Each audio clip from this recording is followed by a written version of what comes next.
بعضی وقتا راننده میاد میگه استارت هم، موقع استارت زدن یه صدای بدی میده. خب شما میاد استارت رو باز میکنید، میبینید دو شاخه سالم،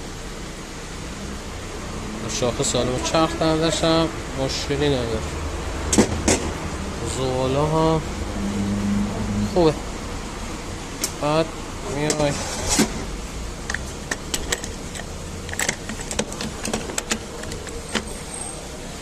آرمیچر فکس میکنه، بیاد برمیاد، میبینی یه خاری داره که باعث میشه این بره پایین آرمیچر و باعث صداهای عجیب میشه.